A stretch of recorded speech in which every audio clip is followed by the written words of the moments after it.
3, 2. As the regular season nears its end, many teams are vying for playoff positioning and also for conference titles. And we got a good one here at Prairie View High School as the Brighton Bulldogs take on the Prairie View Thunderhawks. And this is for supremacy in the East Metro League standings. And we'll start off with the visiting Brighton Bulldogs and number 6, Jose Treto. This 5'11", 160-pound junior will play center field today for the Bulldogs. He leads the team in hits, RBIs, and stolen bases. In his last game, he went 4 for 5 with a home run and 6 RBIs. On the mound for the Bulldogs will be number 22, Liam Eddy. This tall 6'3", 180-pound junior. This guy will pitch from the right side, leads the Bulldogs in strikeouts. He does have a 2-2 record with a 5.4 ERA, but he says don't worry about that. He wants this team. He wants to play against Prairie View today. Taking a look at Prairie View, we'll start with number 2, Parker Valentine. This 6'2", 180-pound senior leads the Thunderhawks in average, hits, doubles, and home runs. This guy is batting .523 on the season. And finally, it's number 7, Johnny Ramirez, this 6-foot senior. He's a right-handed pitcher who leads the Thunderhawks in wins and strikeouts. On the season, he's 3 for 2 with a 1.97 ERA.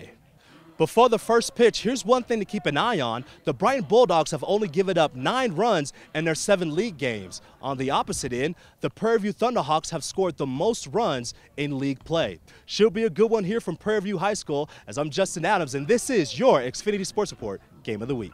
Lineups are exchanged and we are set for a good one here in Henderson, Colorado. As we start off in the top of the second inning, no score with Bulldogs on the corners. Jacob Demers lays down the bunt. Johnny Ramirez picks it up, takes a look, and throws it wide to first. Galvin Gifford scores from third on the throwing error, but the Bulldogs get too greedy and were thrown on at third, ending the threat. Brighton on the board first, 1-0. Bottom of the inning, no outs with runners on first. Evan Bolin tries to keep the rally going, but he hits a grounder to short, starting Brighton 6-4-3 twin killing. Next batter, Johnny Ramirez swings at a ball in the dirt. The throw to first completes the strikeout, and that will end the inning. Things are working nicely for Brighton early in this one.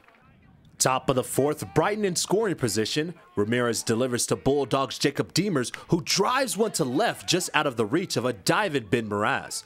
They'll score Denny Pickett. Brighton takes the 2-0 lead. We head to the fifth as the Bulldogs look to blow this game wide open. With 2 on and 2 outs, Ramirez delivers to Cole Farmer, who knocks one deep to the right corner. But take a look at Marcus Cordova with a great catch, robbing Brighton of a couple of runs. The score remains 2-0. Bottom of the frame, bases loaded with Thunderhawks. Marcus Cordova at the plate, and he'll get plunked, scoring Jacob Dorlorence, putting Prairie View within 1. Next batter, Parker Valentine. He'll slap one past the third baseman that will score 2, giving the Thunderhawks the go-ahead 3-2 lead late. Huge celebration for the home team as Prairie View takes the lead for the first time in this one.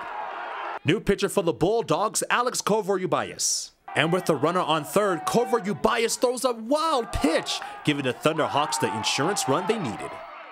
Top of the seventh, Brighton fans looking for a comeback. Hawks Parker Valentine on the hill with 2 on and 2 outs. He'll strike out Cole Farmer as Prairie View comes back late to beat their rival Brighton by a final score of 4-2.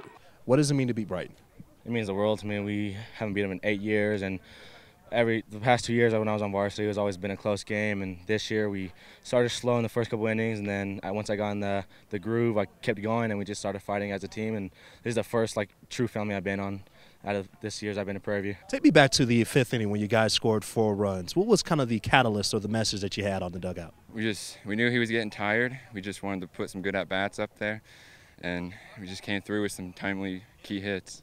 Right now we have our certain goals that we want to get through, and our guys set forth what those goals are. So we talk about each step in the way. You got to appreciate the process, and Brighton was one of those goals, but we're appreciating the process, and we got to see beyond that and go from there. So for the first time in 8 tries, the Prairie View Thunderhawks finally get over the hump and beat their rival, the Brighton Bulldogs, by a final score of 4-2. But before Prairie View can hoist the East Metro League trophy, they still have some work to do, as they have 2 more conference games to go before the end of the season.